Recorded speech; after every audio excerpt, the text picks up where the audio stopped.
Prenez soin de vous avec le groupe Vive et votre programme La Santé d'abord. Groupe Vive, entrepreneur du mieux vivre. Bonjour à tous, je suis ravie de vous accueillir sur le plateau de La Santé d'abord, l'émission qui préfère prévenir plutôt que guérir. Demain, tous addicts, alcool, tabac, cannabis, cocaïne, jeux d'argent, toutes ces addictions bien connues gagnent du terrain depuis ces dernières années. Effet post-Covid, c'est probable, sans compter que de nouvelles addictions ont fait leur apparition, comme le binge drinking ou encore l'hyper-usage des écrans chez les jeunes. Alors, sommes-nous en France à la hauteur de l'enjeu? On en parle aujourd'hui sur le plateau de La Santé d'abord.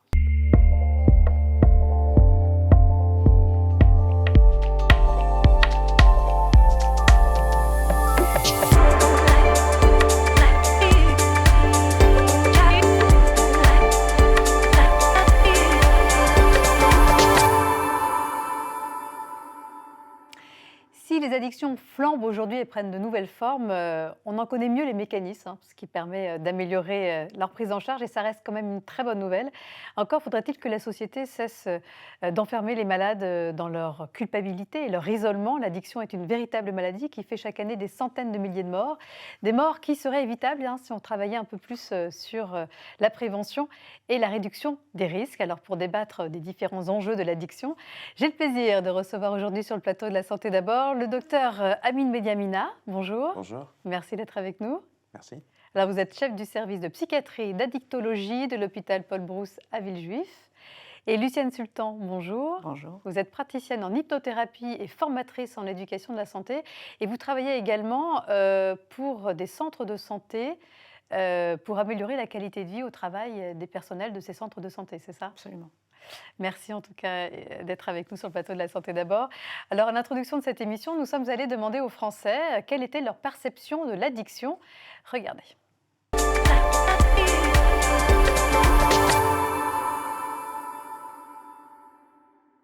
Quand c'est la personne ne peut plus s'en passer, on peut parler de ça d'une addiction. Les addictions aux jeux vidéo. Le tabac. Les jeux, le tabac, l'alcool. Ou la nourriture.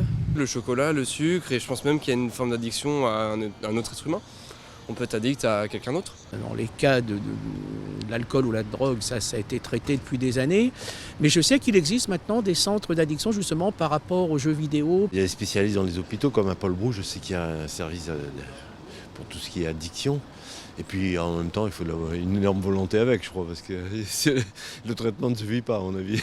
Complètement, il y a les traitements. Après, c'est beaucoup de volonté et de persévérance et c'est beaucoup psychologique. Mais je pense que ça, c'est possible et que on peut aussi faire appel à l'hypnose, des choses comme ça pour traiter les addictions. Si on n'y croit pas, c'est pas possible en fait. Donc je pense que le vrai traitement, c'est la volonté. En tout cas, votre service est connu, docteur Mediamina. Est-ce que la volonté est la meilleure thérapie contre l'addiction? J'en suis pas si sûre. On en parlera tout à l'heure. Alors, est-ce que, en revanche, depuis le Covid et la mise en place du télétravail, certains spécialistes parlent d'une augmentation des conduites addictives? C'est quelque chose que vous avez constaté dans votre pratique? Ce qu'on a pu constater dans la pratique, c'est qu'on avait des nouveaux patients qui étaient différents lorsque le confinement a été levé. Et ce qu'on a mesuré, parce qu'on a fait un travail avec un institut de sondage, c'est que les personnes qui avaient une consommation qui était anecdotique ont arrêté de consommer, ou ont baissé leur consommation, et les personnes qui avaient une consommation qui était régulière, sans pour autant être dépendants, ont majoré leur consommation. Alors, les addictions les plus fréquentes aujourd'hui, sans surprise, c'est le tabac. 27% de la population entre 18 et 75 ans en consomme tous les jours. Alcool, c'est 10% de la population entre 18 et 75 ans en consomme tous les jours, quand même 10%.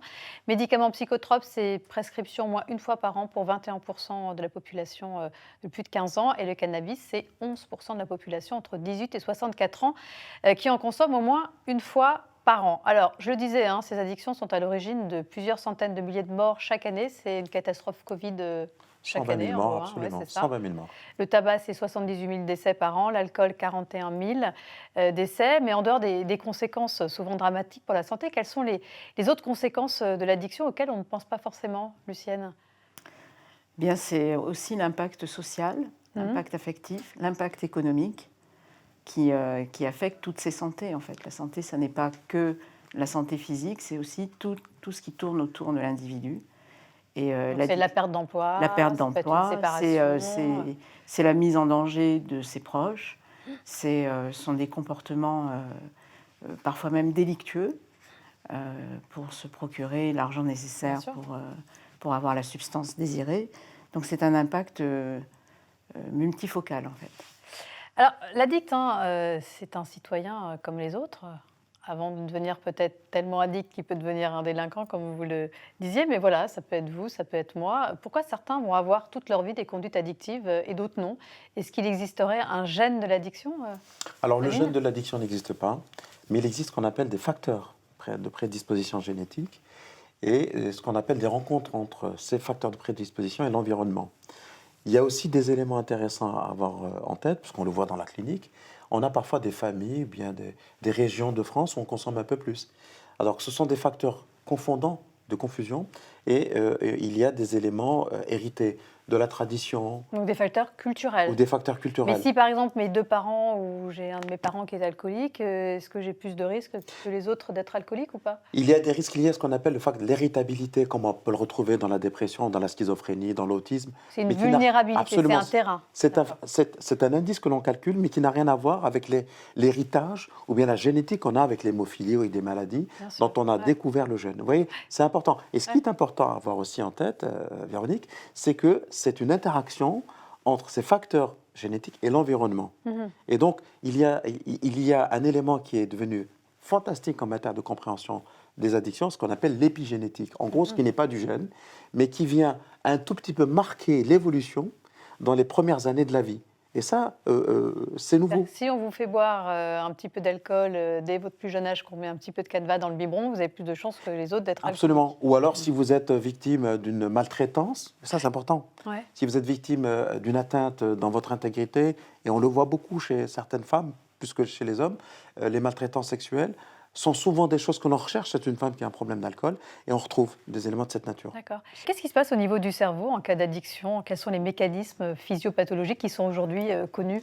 Alors, ce qu'on a découvert depuis quelques années, maintenant c'est rentré, les gens comprennent, c'est que pendant longtemps, on a diabolisé en quelque sorte, ou bien stigmatisé les personnes dépendantes, ou personnes alcooliques ou toxicomanes, partant du principe que c'est une maladie de la volonté, ce sont des psychopathes.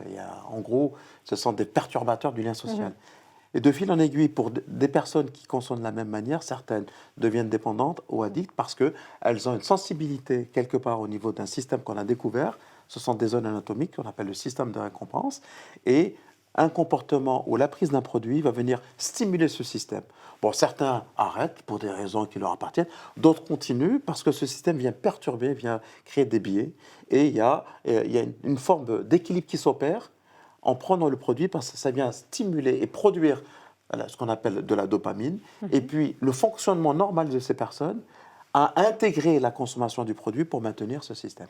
Et surtout, c'est que le cerveau peut avoir à un moment une capacité à devenir de moins en moins sensible aux conduites addictives, ce qui le pousse à augmenter, Complètement. à augmenter, À augmenter les doses, c'est ce qu'on Ouais. a le principe de la tolérance. Et à l'arrêt, on a le principe du sevrage. D'accord. Ça, c'est une seule partie qui explique la dépendance. Ensuite, il y a le formatage social, Bien il y a le conditionnement. Oui, tout n'est pas physiologique. Non, hein, on est bien d'accord. C'est Et pas puis, il y a juste l'offre. un problème de taux de dopamine dans le cerveau. Complètement.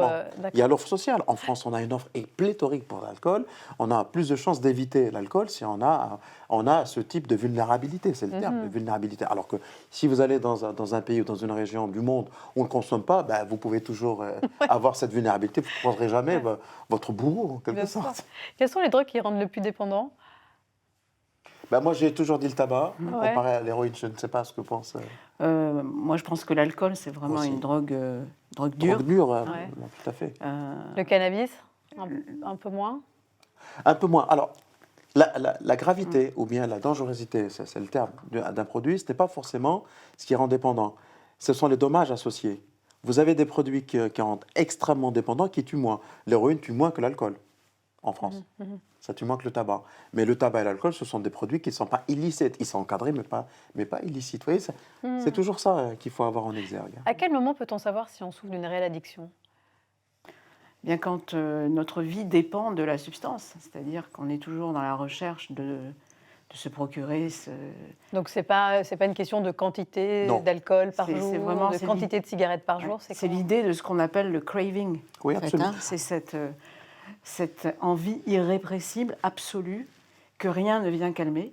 Donc tout l'enjeu est là, en fait. C'est-à-dire que toute la vie tourne autour... Autour du produit, et surtout, il y a une du notion produit. importante, je pense que vous serez d'accord avec moi, c'est la perte de la liberté. Oui. Quand on n'arrive plus à s'abstenir, lorsqu'on n'est plus du tout, lorsqu'on n'a plus cette liberté de consommer, de s'arrêter quand on veut, lorsqu'on décide de boire un verre et on finit la bouteille, on doit se poser des questions. Ah Et ouais, puis à côté de c'est une ça, forme d'aliénation. complètement, Ouais. et lorsque les dommages s'installent, lorsque je ne peux plus aller travailler parce que je consomme, parce que je lâche mes études, parce que j'ai des problèmes dans mon couple, parce que j'ai des problèmes dans ma santé, parce que je bois alors que je suis enceinte, parce que je bois et je prends la voiture, c'est que la consommation est plus forte que la maîtrise. Il y a une nouvelle addiction qui inquiète beaucoup les parents, c'est l'addiction aux réseaux sociaux, TikTok et compagnie. Quels sont les signes chez nos enfants qui doivent nous alerter?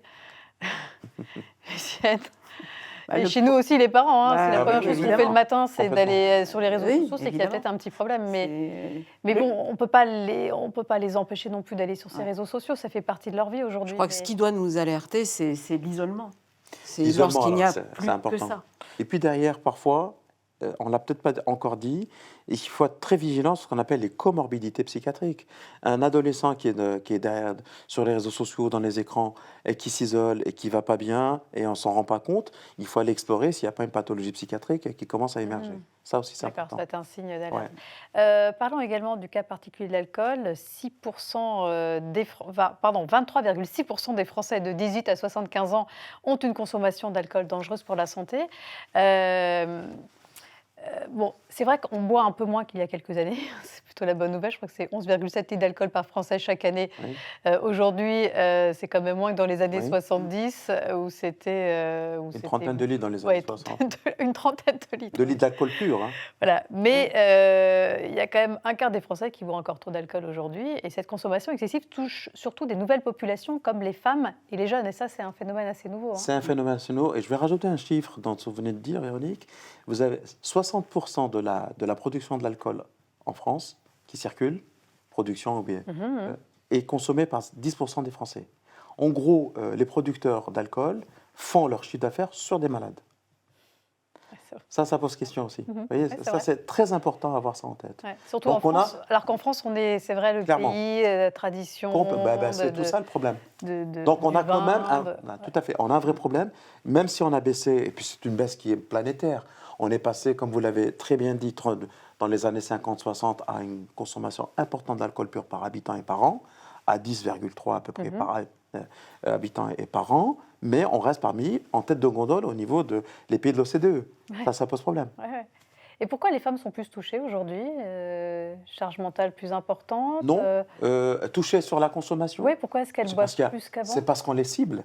Il y a une cible par les industries de l'alcool, comme vous le savez évidemment, ce sont les jeunes et les femmes. Avant, c'était le cow-boy Marlboro. Le cow-boy, il est mort, donc il faut renouveler. Oui, c'est vrai qu'il est mort, donc maintenant on cible il faut renouveler les populations. Donc un homme d'âge mûr, en gros c'est un peu moins, il boit à un moment donné, soit il s'arrête, soit il meurt, soit il rentre dans le circuit du soin, et les dommages s'installent. Donc on renouvelle, entre guillemets, excusez-moi du terme, le cheptel des consommateurs chez les jeunes, chez les femmes. C'est pour ça qu'on a une offre nouvelle d'alcool. Alors justement, comment se passe une consultation avec le professeur Amine Benyamina en cas d'addiction à l'alcool? Eh bien, nous nous sommes invités dans votre bureau, Amine, votre bureau de l'hôpital Paul Brousse à Villejuif. Regardez.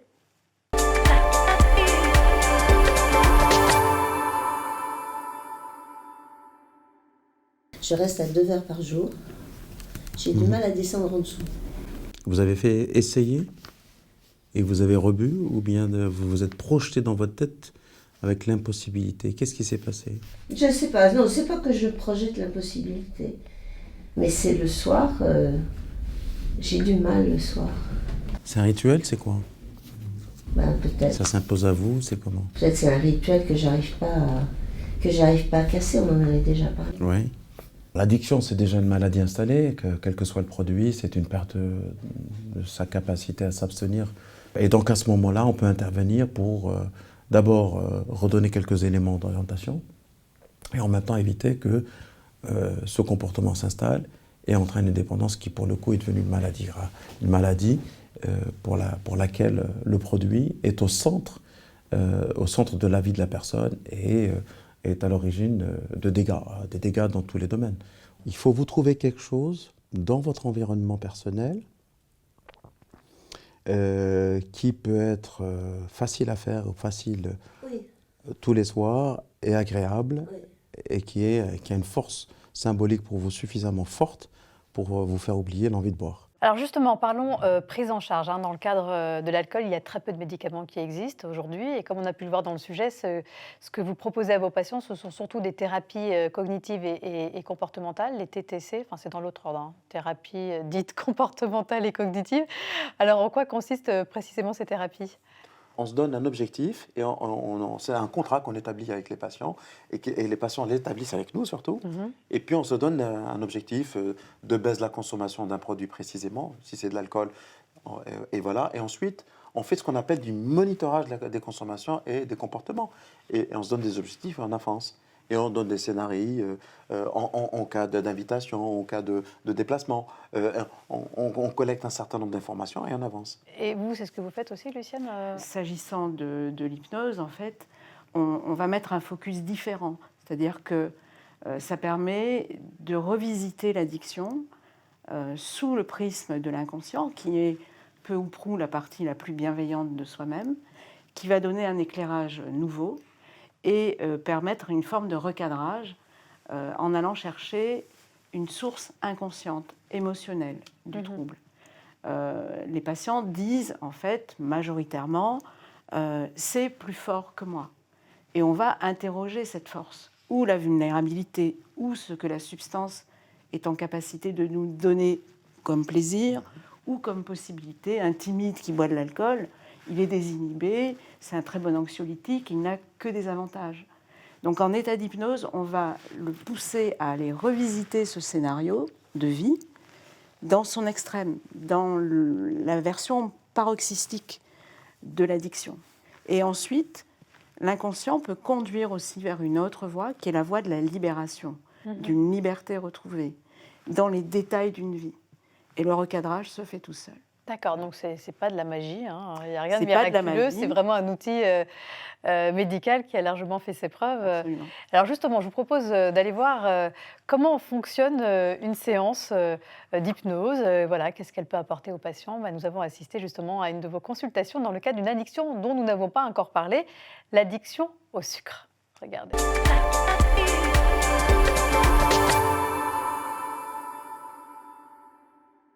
De quoi vous avez besoin aujourd'hui ? Si vous pouvez m'aider peut-être à travailler ce manque affectif, ce stress qui est lié à l'affection.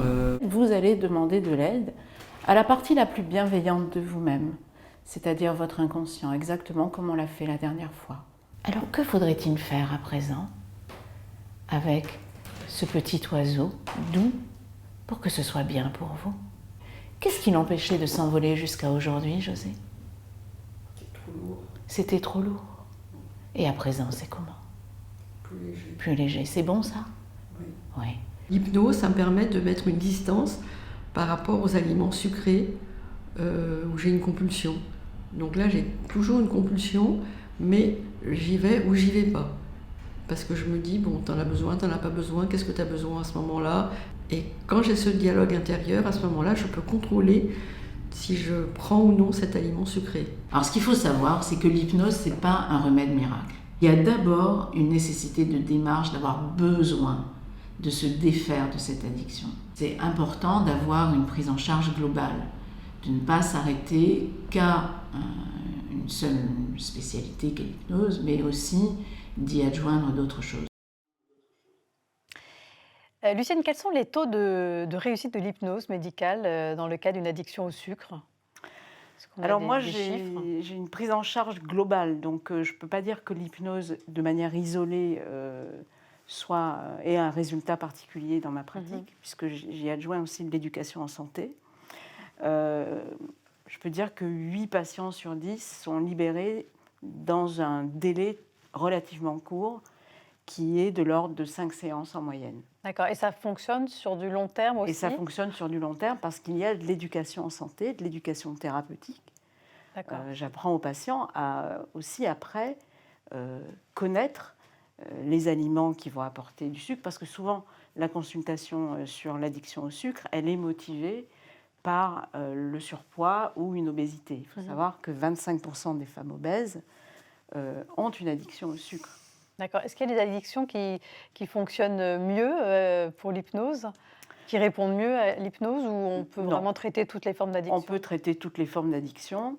Le seul prérequis, et c'est très important que les téléspectateurs entendent ça, c'est qu'il faut un vrai besoin de la personne. Mais souvent, quand on est addict à quelque chose, on peut être dans le déni. Alors, quand on soupçonne une addiction chez un de ses proches, quand on est dans le déni, qu'est-ce qu'il faudrait faire? On me consulte rarement, oui. en fait. C'est peut-être la famille qui va venir me voir en me disant il faudrait que vous voyiez un de mes proches, mais il faut d'abord une prise de conscience qu'il faut qu'il y ait un besoin que ça s'arrête. Sinon, l'injonction, ça ne marche pas. D'accord. Voilà. Donc, il faut qu'il y ait une prise de conscience du patient que là, son addiction elle devient handicapante. Oui, voilà, devient handicapante et est en train de lui gâcher la vie. Docteur Benyamina, est-ce que vous envoyez certains de vos patients faire des consultations d'hypnothérapie? Écoutez, moi j'ai de la relaxation dans le service, j'ai de la psychanalyse, j'ai les TCC, on travaille sur la stimulation, on a des médicaments, c'est vraiment un grand centre dans lequel il n'y a pas d'a priori sur les techniques qui marchent. Et pour ce qui est de l'hypnose, je sais qu'il y a des techniques qui marchent. J'ai eu l'occasion de confier à leur demande un certain nombre de patients à des collègues, notamment pour le tabac, et ça marche. Je sais, bon, quand ça marche, je le sais, quand ça marche pas, peut-être qu'on me le dit pas, mais je ne suis pas quelqu'un à titre personnel, je suis universitaire, donc je suis très organisé sur le plan académique, et donc on regarde les études, tout ça, et je sais que ça marche. Bon, c'est vrai qu'il y a un manque de preuves scientifiques, mais ça ne veut pas dire que ça ne marche pas. Ça ne veut pas dire que ça ne marche pas, je le répète. Ouais. C'est d'autant plus intéressant à l'expérimenter qu'on a quand même un arsenal thérapeutique qui est très pauvre, vous l'avez signalé tout à l'heure. Ouais. Et puis tout ce qui n'altère pas l'intégrité psychique et physique des personnes, pour moi, éthiquement, je ne vois pas pourquoi je l'interdirais. Voilà. Tout simplement. Ça peut... Puis là, j'ai quand même beaucoup de ce qu'on appelle des techniques alternatives intéressantes sur lesquelles on travaille. Pour les TTC, est-ce que vous prenez aujourd'hui un sevrage complet ou on est plutôt dans quelque chose de partiel? Je sais que c'est assez nouveau ce type de prise en charge. Complètement. Alors les TCC, c'est une technique de prise en charge psychothérapique que, comme ça l'a été très bien dit, dans une prise en charge globale. On prend en charge la personne dans son environnement, dans ses problématiques. C'est quand quelqu'un vient vous voir et vous devez le prendre en charge, vous regardez aussi s'il a où dormir le soir, s'il mange, s'il ne mange pas, s'il a un ETH familial, amical, tout ça joue très clairement après le sevrage, s'il y a un sevrage, ou après la prise en charge. Alors, il y a une nouvelle forme d'approche qui très clairement a été mise en place, notamment autour de l'alcool, sur ce qu'on appelle la consommation contrôlée. On s'est rendu compte que plus de 90% des personnes aux prises avec l'alcool ne rentraient pas dans le système de soins parce qu'il y avait une injonction à l'abstinence et beaucoup ne pouvaient pas le faire. Donc l'idée, c'est de les accompagner, de faire un bilan avec eux sur leurs désirs et voir ce qui va se passer en fonction de la baisse de la consommation et l'amélioration fonctionnelle de la personne. Si on améliore les critères biologiques, si la personne retravaille, si elle reprend conscience et possession de sa vie, si elle consomme de temps en temps en ayant tous ces éléments au vert, ça tombe très bien. Il n'y a aucun problème. Mais certains ne peuvent pas le faire. Donc on les amène à se rendre compte de la nécessité d'une abstinence et d'un sevrage complet et d'une abstinence au long cours, d'autres moins. Et tout ça nécessite une étape préalable dont on n'a pas parlé, c'est le principe de la motivation, qui se travaille. C'est vrai que vous recevez des gens qui sont déjà motivés. En gros, c'est parfait. Mais on a aussi une technique de motivation qui se met en place. Bon, je précise que TTC, c'est les thérapies cognitives et comportementales. Dans le cas du tabac, une récente étude canadienne a montré qu'il fallait environ 30 tentatives avant un arrêt définitif. Donc ça veut dire qu'il ne faut pas se décourager, qu'il faut de la persévérance, que l'échec fait partie du processus. Complètement. Et c'est d'autant plus important à le dire que les personnes aux prises avec ces tentatives, elles se rendent compte, elles avancent, mais en face, on a des thérapeutes qui parfois ne sont pas formés à ce type de patients. C'est pour ça que l'addictologie, les gens qui travaillent dans les addictions, en général, doivent avoir une patience très importante. Et donc, c'est ce qu'on appelle le réservoir motivationnel. Ouais. À chaque fois qu'on essaye, c'est une couche, c'est des couches, ça se sédimente, et un jour, ça passe. Ça passe, d'accord. Qui faut-il aller voir quand on souffre d'une addiction? Son médecin généraliste, d'abord Une personne qui est capable de recueillir votre demande, même si la demande n'est pas formulée directement. Vous voyez ? Et ensuite, évidemment, en fonction des difficultés, on va vers les structures les plus adaptées. Si vous avez quelqu'un qui a une cirrhose du foie, qui est un trop bipolaire, qui est alcoolique, bah, il viendra chez moi. Bon, voilà, quoi, je veux dire, on a tout. Ouais. Et bon, mais on n'a pas besoin de venir chez moi aussi. Ouais. Voilà. Oui, parce Si que chez vous moi, êtes un centre de médecine Oui, non, mais intégrative. on est à niveau 3, tout ça, Ouais. mais la première des choses, c'est là où on est. C'est le déjà médecin d'en parler, généraliste, c'est de personne libérer à la côté. parole, Voilà, une prise de conscience et de Complètement. ne plus être dans le déni. tout à fait. Un grand merci à tous les deux. Alors, les messages que l'on pourrait retenir de cette émission, ça pourrait être, voilà, il n'existe pas de gène de l'addiction, mais il existe une vulnérabilité, hein. Vous êtes d'accord avec ça? Avec le temps, le cerveau exige des niveaux de dopamine toujours plus hauts pour activer le circuit de la récompense, ce qui crée la dépendance. Et il faudrait 30 tentatives en moyenne avant un sevrage total du tabac. C'est ce qu'on dit. C'est ce qu'on dit. Bon, après, ça reste des statistiques, hein. Absolument. Merci, un grand merci à tous les deux. Merci à tous de nous avoir suivis. Je vous donne rendez-vous très bientôt pour un prochain numéro de La Santé d'abord. D'ici là, portez-vous bien.